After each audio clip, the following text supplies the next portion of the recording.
Begini, Gusti Jaga Sukma, saya membaca kitab Fadhailul A'mal karangan Syekh Maulana Muhammad Zakaria Al-Kandahlawi. Ya, saya juga membaca buku dan kitab ini yang kontra terhadap jamaah tabligh. Judul buku kecilnya Menguak Kesesatan Jamaah Tabligh karangan seorang Wahabi Tulen, Abu Umamah Abdurrahim bin Abdul Qadir Al-Athari. Saya juga membaca kitab terjemahan judulnya Dakwahnya Jamaah Tabligh karangan Muhammad bin Nasir Al-Qur'aini, pengantar oleh Syekh Soleh bin Fauzan Al-Fauzan. Jadi ini juga karangan dari Wahabi Pol yang menentang jamaah tabligh. Saya juga membaca manakib dari Maulana Muhammad Ilyas, ya, karangan Profesor Dr. Abdul Khalik Pirzada, di mana Abdul Khalik Pirzada ini ayahnya seorang tasyayyu dari Delhi, Ad-Dahlawi.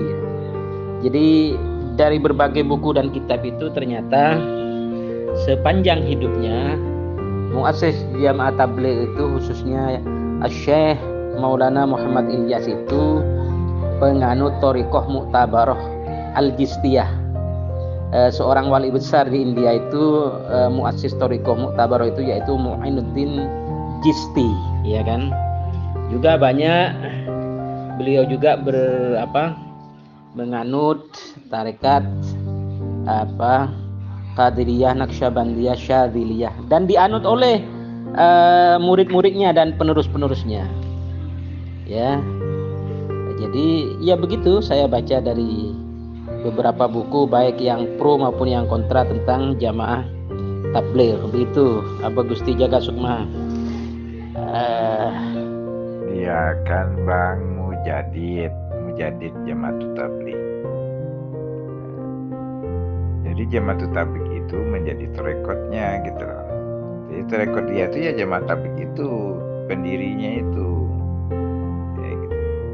Bukan pengikut tarekat yang mutabar, bukan. Dia bisa jadi sebelumnya, tapi setelah dia menciptakan Jamaatut Tabligh, itu otomatis Jamaatut Tabligh itu menjadi tarekohnya, ya. Jadi tarekohnya itu tarekoh dakwah, gitu loh. Karena saya tahu persis Jamaatut Tabligh itu tarekoh juga, tapi namanya tarekoh dakwah, gitu Bang.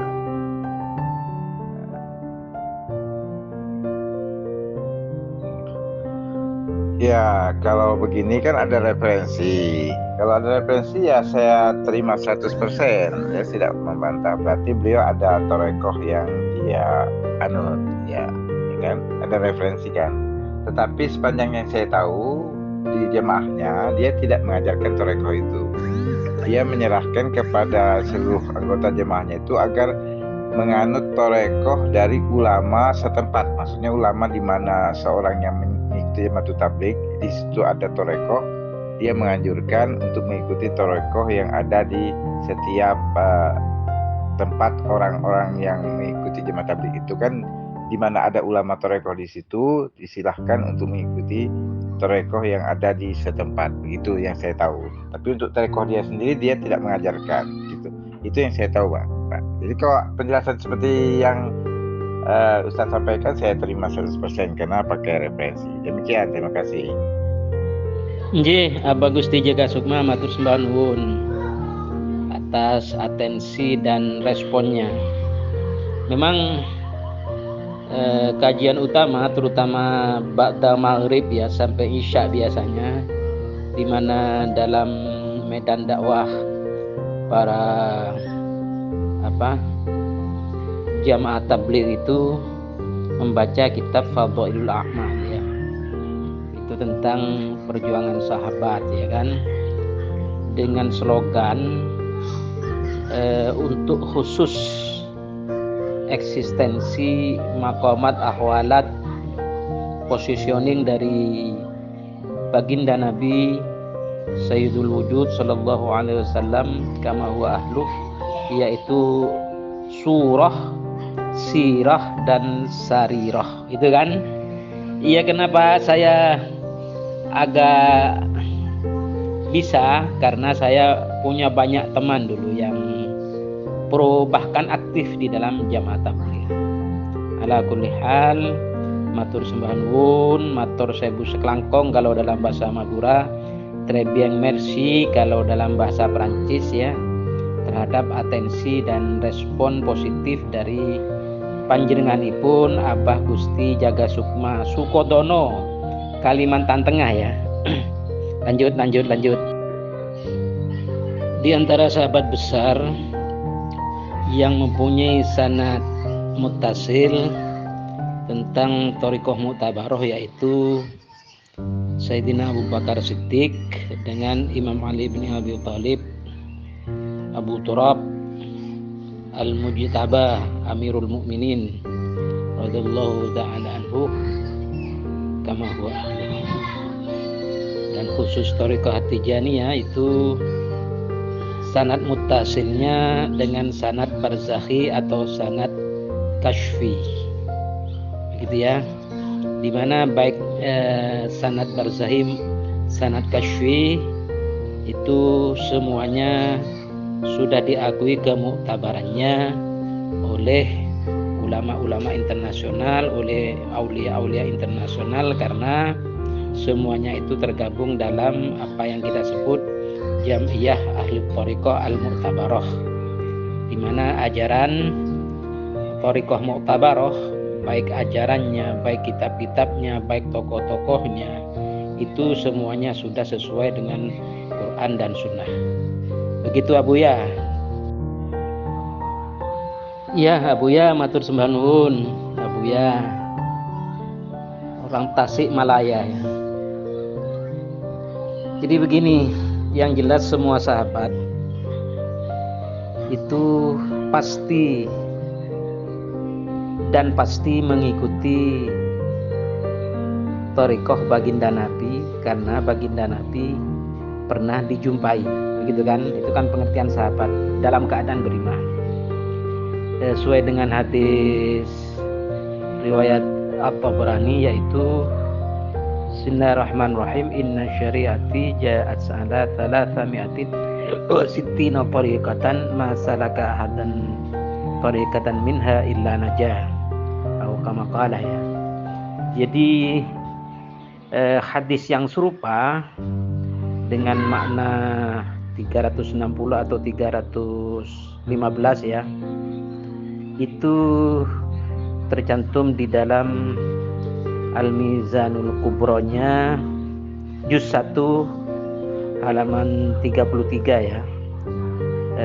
Salah satu masterpiece dari seorang ulama besar dan wali besar di zamannya, yaitu Syekh Al-Imam Abul Mawahib Abdul Wahab Asy-Sya'rani Asy-Syadzili.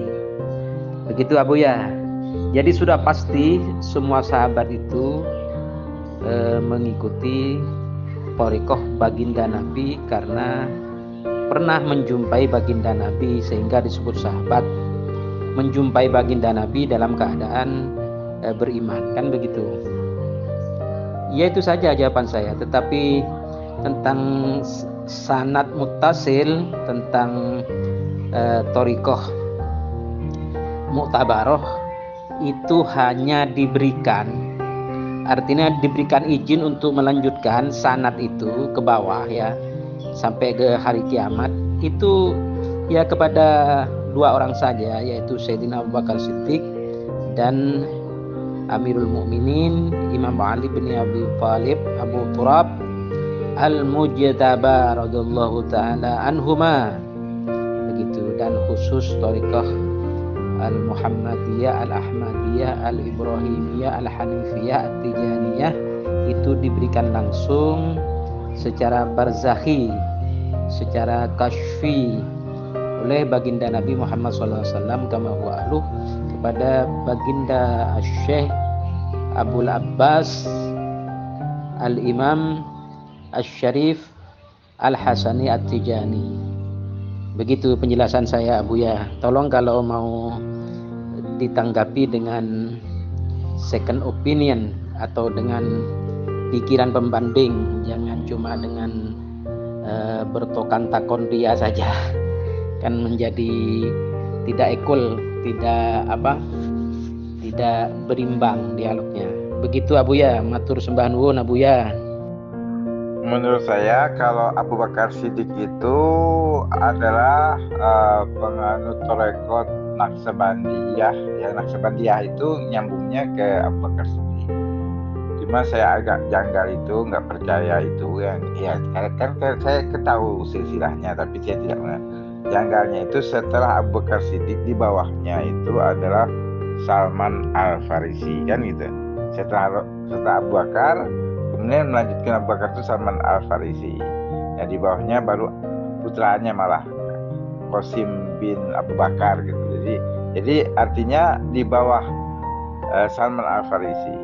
Nah, kejanggalan saya katakan demikian karena Salman Al-Farisi itu muridnya Imam Ali langsung. Maka disebut orang Syiah itu selalu membanggakan misalnya 4 orang lah, Salman Al-Farisi, Miqdad Al-Aswad, Abu Dzar Al-Ghifari, dan Zubair bin Awwam. Jadi kejanggalan saya lihat itu adalah bagaimana Salman Al-Farisi ini murid setianya Ali bin Abi Thalib, tapi mengikuti tarekat yang melanjutkan Abu Bakar. Itu yang membuat saya ragu silsilah itu ada apakah dibuat secara fiktif oleh Syekh Naqsabandi atau Naqsabandi sebagai untuk menisbatkan saja, saya tidak tahu lah. Tapi saya yakinnya seperti itu Pak.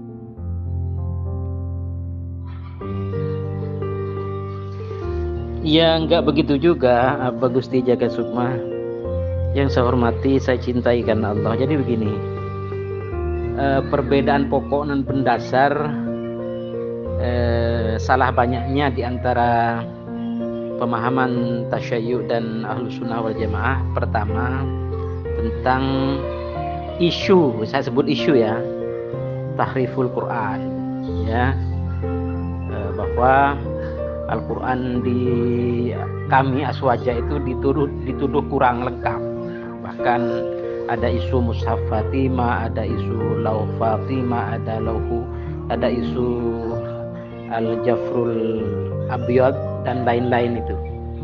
Yang kedua tentang keadilan para sahabat Nabi yang berdasarkan Al-Quran surat At-Taubah, ya, dan Quran surat Al-Fat itu tidak bisa ditawar-tawar lagi itu. Ya, jadi semua sahabat Nabi itu adalah bagaikan gugusan bintang gemintang, ya kan? Dari siapapun kita mengambil petunjuk pasti mendapat petunjuk, sekitar begitu kan. Yang ketiga mengenai kitab Sulaim Al-Khulali siapa begitu ya, itu tidak ditulis di zaman beliau kok.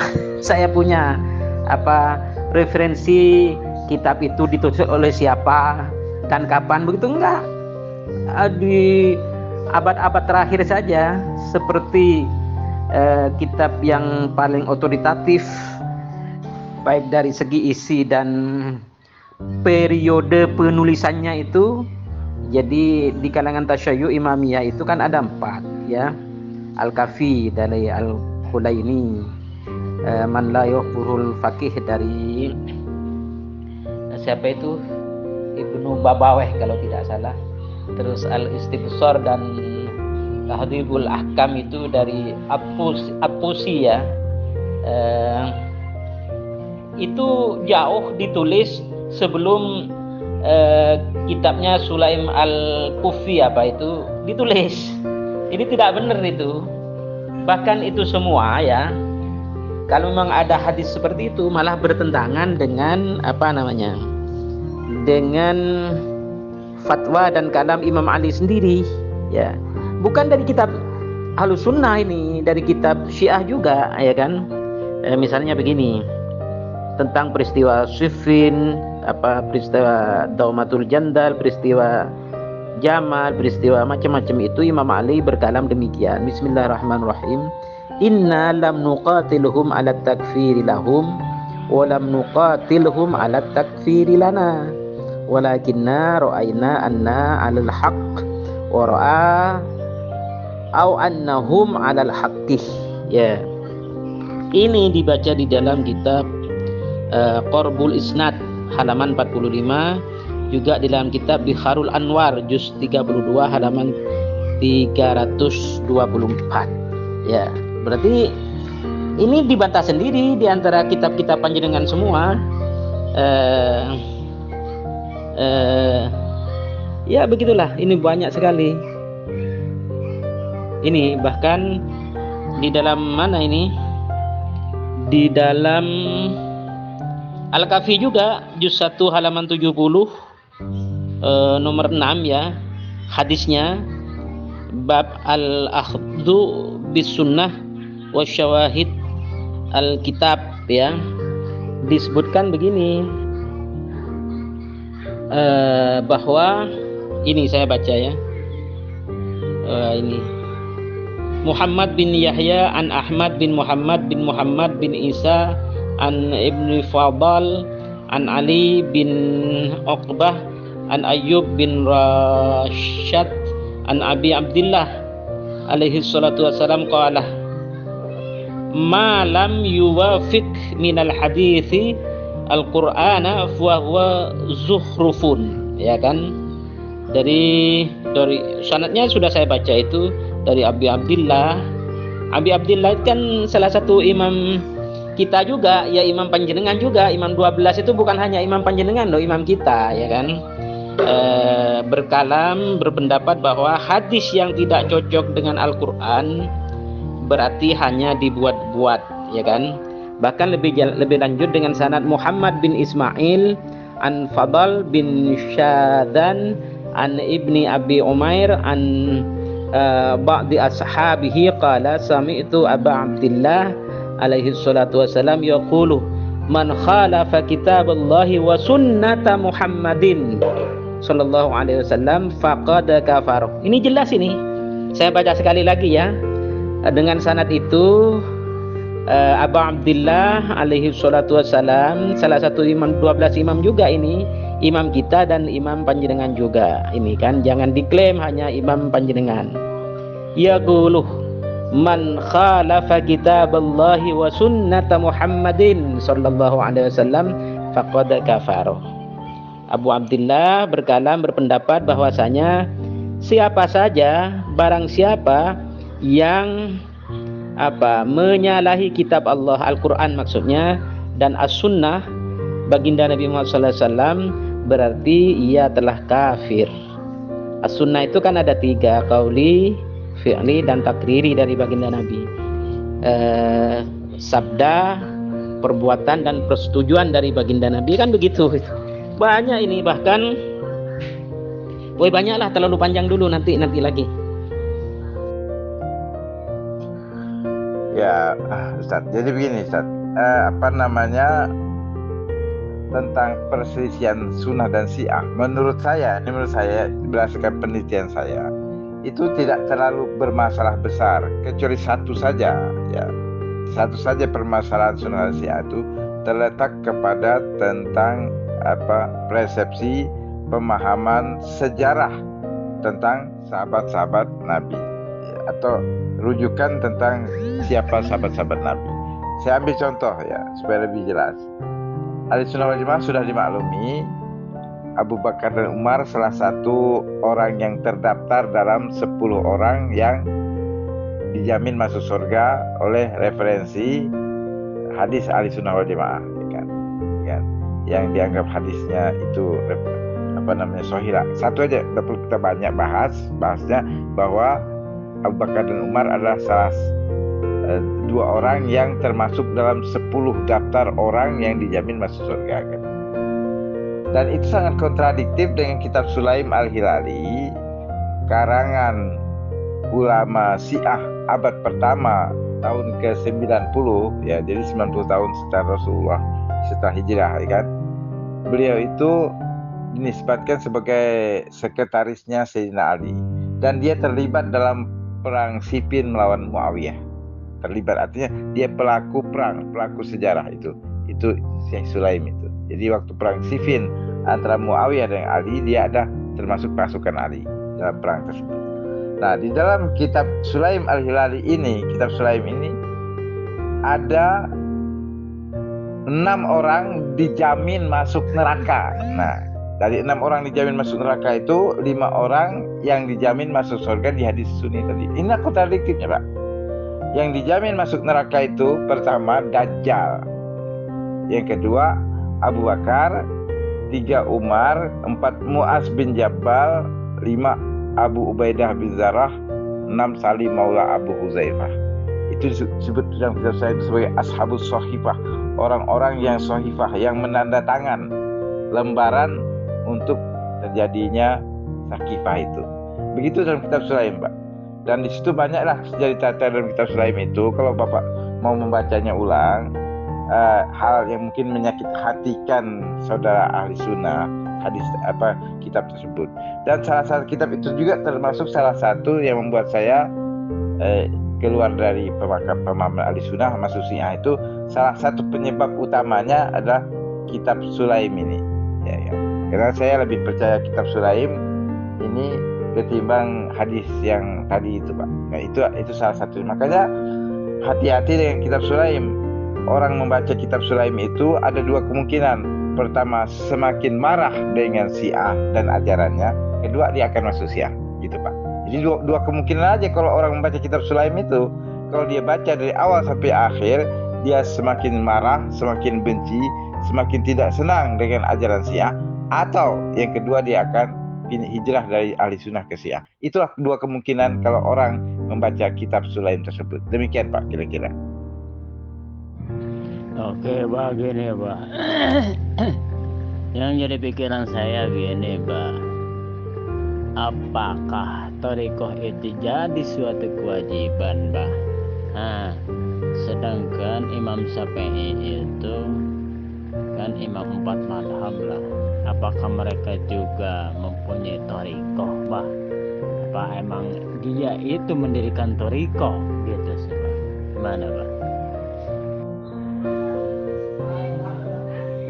Wahai yang terhormat, yang saya cintai karena Allah, Abah Tatang Ahmad saja. Begini, siapa yang ngomong tidak pernah melaknat Ummahatul Mukminin? Ya, saya baca di dalam kitabnya Apusi, ya, Ikhtiar Ma'rifatul Rijal, di mana halaman 57 sampai 60. Ya, jadi ada apa namanya? Aduh, kok ini digandengkan dengan sholawat? Gak apa-apa, saya baca aja. Bismillahirrahmanirrahim. Allahumma sholli ala Muhammadin wa ala ali Muhammadin. Wal'an sonamai Quraisyin jibtaihima wa taqutaihima wa ifkaihima wa benataihima alladina khalafa imrakah. Wah, ini menuduh, ya, menuduh sebagai sonamai Quraisy, berhala-berhala Quraisy, ya. Aduh, bahaya ini. Aduh, gimana? Terpaksa saya baca karena untuk pengingat kita semua. Bahkan di dalam kitab Hayatul Qulubnya Al-Majlisi, ya, juz 2 halaman 700 itu ada fitnah juga begini. Inna Aisyata wa Hafsata laknatullahi alaihima wa ala abawaihima fatalata Rasulullah sallallahu alaihi wasallam bisammi dabbaratahu. Sesungguhnya Aisyah dan Hafsah telah membunuh Rasulullah sallallahu alaihi wasallam dengan meminumkan racun yang telah mereka rencanakan. Ini bukan saya yang ngomong, ini ulama-ulama Syiah ya, Al-Majlisi, At-Tusi, bahkan waduh gimana ini,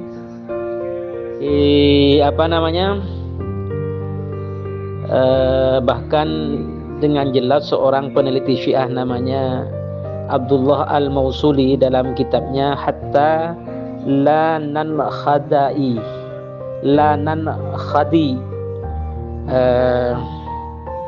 di halaman 77 berkata begini, wa dzakarul mufassiru al-Ayyashiyyu fi tafsirihi wal mufassiru al-Kashaniyyu fi Safiyyi wal Bahraniyyu fil Burhani anna Aisyah wa Hafsah radhiyallahu ta'ala Inna Aisyah wa Hafsah radhiyallahu ta'ala anhuma saqatas sama li Rasulillah sallallahu alaihi wasallam wa dzalika 'inda hadhihi al-ayah wa ma Muhammadun aba ahadin Bismillahirrahmanirrahim. Ayatnya wa ma Muhammadun illa rasulun qad khalat min qablihi ar-rusul afa in mata aw qutila in qalabtum ala aqabikum wa man yanqalib ala aqibaihi fala yadurrullaha syai'an wa sayajziyallahu syakirin. Al-Imran 144.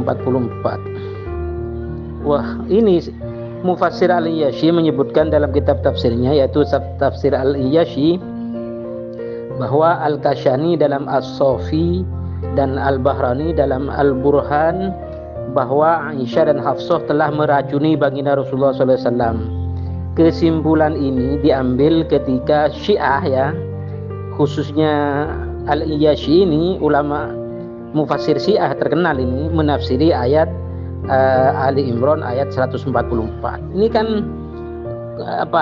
soal adab sekali ini. Bahkan di dalam di dalam Al-Iyyashi juga menuding Sayyidah Siti Aisyah telah murtad. Waduh, begini macam sih.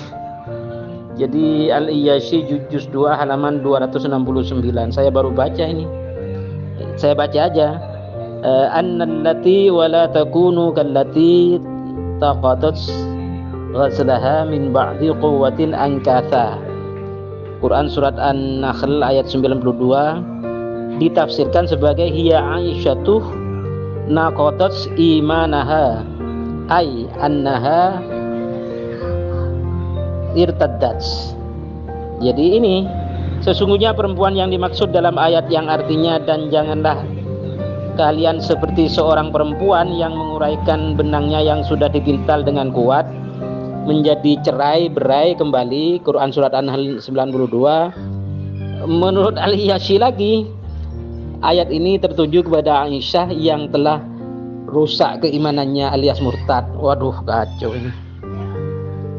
Waduh, banyak lagi ini. Ya demikian dulu, terlalu panjang ini.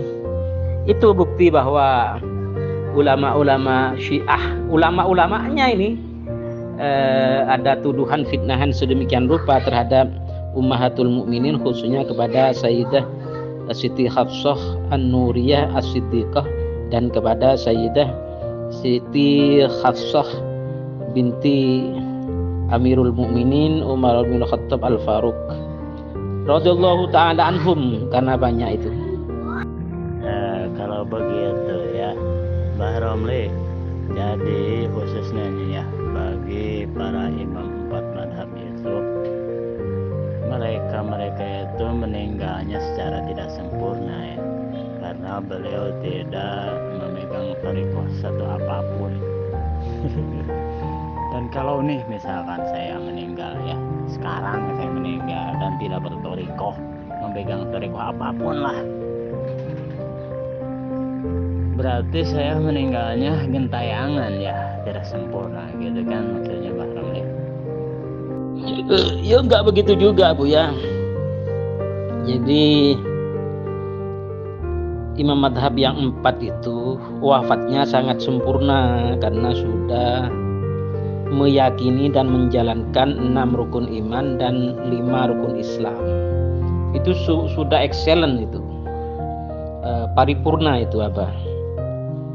Dan bagi siapapun yang wafat tidak mengamalkan salah satu thariqah mu'tabarah tetapi sudah meyakini 6 rukun iman dan 5 rukun dan melaksanakan 5 rukun Islam, ya itu sudah bagus juga ya. Tidak berarti harus gentayangan, enggak, benar itu.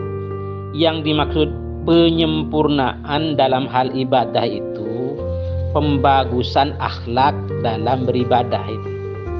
Jadi itu yang 4 sehat 5 sempurna lah apa, susu itu apa, susunya gitu kan. Yang tidak mengambilkan thariqah mu'tabarah tidak mendapatkan bonus atau reward pembagusan, pahala pembagusan dalam beribadah, itu saja kok ya. Tetapi frase yang umum berlaku bagi kami yang banyak dosa ya. Jadi melaksanakan thariqah mu'tabarah khususnya bagi kami melaksanakan al-thariqatu al-ahmadiyah, al-muhammadiyah, al-ibrahimiyah, al-hanifiyah, at-tijaniyah itu merupakan suatu kewajiban bagi kami karena banyak dosa gitu loh. Tapi bagi orang yang sudah merasa tidak banyak dosa, yo terserah, monggo kerso saja kan begitu. Itu frame yang sudah umum Abuya. Iya Abuya, ya enggak juga. Jadi di dalam Islam itu kan ada 3 fase ya. Iman itu dikonkretkan dengan 6 rukun iman. Itu persoalan hati, persoalan pengakuan ya. Itu semua dikonkretkan dengan Islam, frase yang kedua Islam. Konkretisme dari 6 rukun iman itu yaitu melalui perbuatan-perbuatan, yaitu di dalam rukun Islam ya, pengucapan ya, perbuatan-perbuatan gitu kan. Itu sudah lengkap. Tetapi ada frase ketiga yaitu tentang ihsan. Ihsan itu semacam kesempurnaan dalam beribadah ya kan. Jadi ketika kita tidak bisa melihat Allah tetapi yakin dan pasti Allah melihat kita. Bentuk penyempurnaan dalam beribadah itu dikenal dengan aliran ilmu tarekat atau aliran ilmu tasawuf. Aliran ilmu memperbagus akhlak dalam beribadah. Tidak wajib itu Abuya, tetapi itu merupakan, kalau istilah dulu itu 4 sehat 5 sempurna begitu. Ini 5 sempurnanya Abuya begitu kan. Ya mengenai imam madhab yang 4 itu ya saya belum menemukan referensi bahwa beliau-beliau itu penganut ajaran thariqah mu'tabarah. Tetapi yang jelas tidak ada referensi pun yang menjelaskan bahwa beliau-beliau itu misalnya sebagai mu'tariddin atau sebagai pembangkang atau pembenci atau anti thariqah mu'tabarah. Sama-sama tidak ada itu, atau sama-sama belum saya temukan, begitu aja. Tapi kalau saya mengatakan tidak ada itu kan seakan-akan saya sudah tahu banyak. Begitu Abuya. Terima kasih Abuya.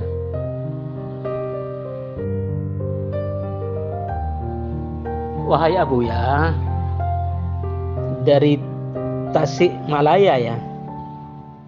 Iya, yang saya hormati. Jadi sekali lagi ya, persoalan thariqah mu'tabarah itu adalah persoalan pembagusan dalam beribadah. Ya kan? Dan hadisnya jelas ya, diriwayatkan oleh At-Tabrani. Bismillahirrahmanirrahim. Inna syari'ati ja'at ala 313 tariqatan la talqal 'abdu biha rabbuna ila dakhalal jannah. Di dalam kitab Al-Mizanul Kubra juz 1 halaman 30 itu disebutkan bahwa inna syari'ati ja'at ala 360 tariqatan ma salaka hadan tariqatan minha illa najah. Itu hadis dari At-Tabrani dan disitir oleh ulama besar di zamannya, oleh aulia besar di zamannya, yaitu Asy-Syaikh Al-Imam Abdul Mawahib Abdul Wahab Asy-Sya'rani Asy-Syadzili gitu loh. Ya sudah jelas itu bahwa bagi kami yang merasa banyak dosa itu melaksanakan thariqah mu'tabarah, khususnya thariqah mu'tabarah Tijaniyah, bagi kami yang banyak dosa, merasa banyak dosa, itu merupakan kewajiban bagi kami gitu. Kalau bagi yang tidak merasa banyak dosa, ya terserah, kami tidak memaksa ya. Karena apa? Karena itu bagi kami yang banyak dosa ini mengamalkan apa yang sudah ditegaskan oleh Al-Imam Al-Qushairi dalam Ar-Risalahnya, Al-Qushairiyahnya ya, bahwa al-muraqabatu ilmul abdu bi itla'ir rabbih subhanahu wa ta'ala. Artinya kita ini merasa selalu dalam pengawasan penuh dari Allah Subhanahu wa taala. Ya, bahkan Asy-Syaikh Al-Imam Abdul Aziz Ad-Daraini dalam kitabnya Taharatul Qulub mengatakan bahwa muraqabah itu adalah al-muraqabatul ilmu bi annallaha yasma'u wa ya'lamu wa yara. Jadi muraqabah adalah ilmu atau pengetahuan atau knowledge atau kesadaran penuh bahwa sesungguhnya Allah Subhanahu wa taala wa azza wajal senantiasa mendengar, senantiasa mengetahui dan senantiasa mengamati amal perbuatan makhluknya. Ya, itu semua berdasarkan Quran surat Al-Alaq ayat 14, yaitu bismillahirrahmanirrahim. Alam ya'lam bi annallaha yara. Tidaklah mereka mengetahui bahwa sesungguhnya Allah Subhanahu wa taala Maha melihat, Maha mengamati atas segala perbuatannya, perbuatan hambanya gitu kan. Bahkan di dalam Quran surat Surah Al-Mulk ayat 13 disebutkan juga bismillahirrahmanirrahim wa asirru qaulakum aw ijharu bih innahu alimun bidzatis sudur. Dan rahasiakanlah perkataan dan rahasiakanlah perkataanmu sekalian atau keraskanlah. Ini persoalan sirri dan jahar ya. Sesungguhnya Dia Allah Subhanahu wa taala Maha mengetahui segala isi hati. Bahkan di dalam surat Qaf ayat 16 disebutkan bismillahirrahmanirrahim wa laqad khalaqnal insana wa na'lamu ma yuwaswisu bihi nafsuhu wa nahnu aqrabu ilaihi min hablil warid. Qaf ayat 16. Sesungguhnya kami Allah telah menciptakan manusia dan kami Allah mengetahui apa yang dibisikkan oleh hatinya manusia ya. Dan kami Allah lebih dekat dengannya, nya di sini manusia, daripada urat lehernya, nya di sini manusia.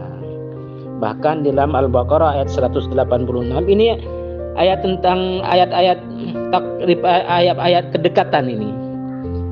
Jadi bismillahirrahmanirrahim wa idza sa'alaka 'ibadi 'anni fa inni qaribun ujibu da'watad da'i idza da'an.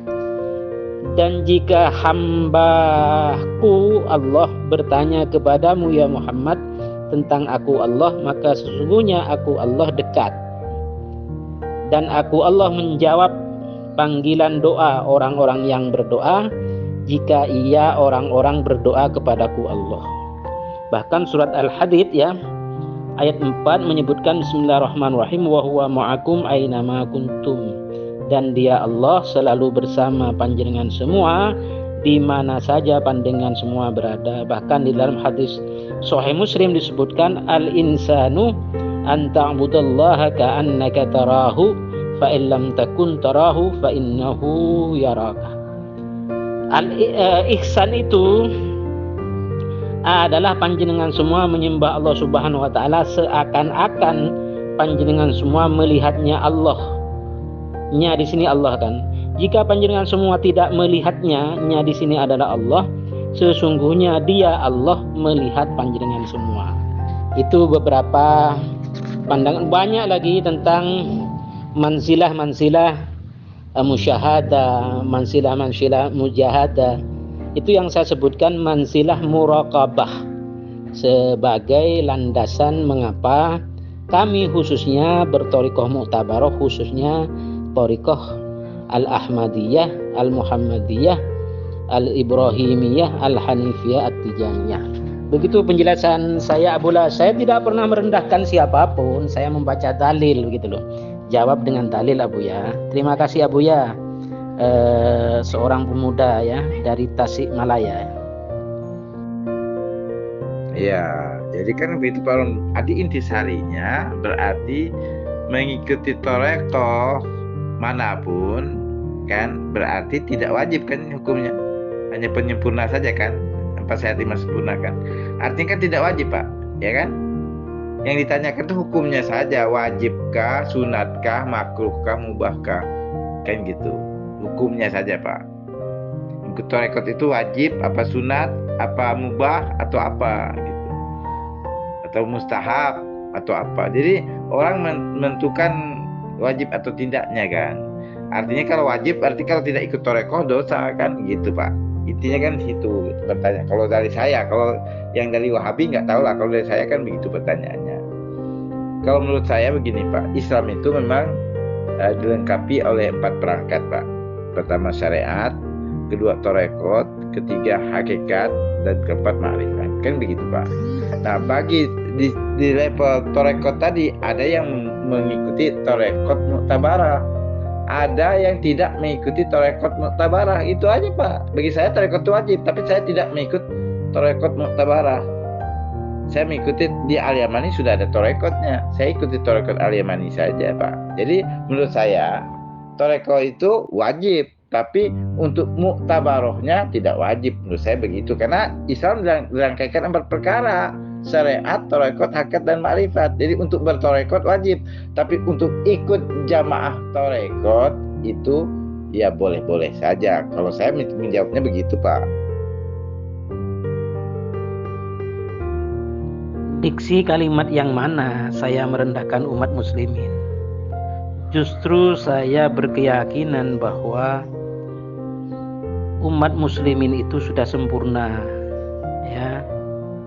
Panjenengan tidak bisa membedakan mana 4 sehat 5 sempurna itu saja, ibrahnya atau ibaratnya atau perumpamaannya.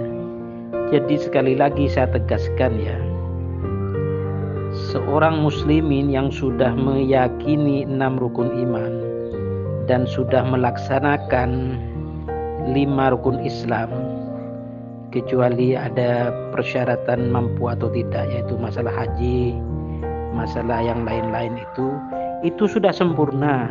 Berulang kali saya jawab, sudah sempurna ya. Tetapi mengenai pembagusan beribadah yang merupakan akhlak bagus dalam beribadah, itu persoalan tasawuf, persoalan tarekat yang fadilahnya tidak didapatkan oleh orang yang tidak melakukan. Itu saja kok, tanpa mengurangi kesempurnaan orang yang sudah meyakini 6 rukun iman dan melaksanakan 5 rukun Islam. Begitu saja Buya kok tidak paham.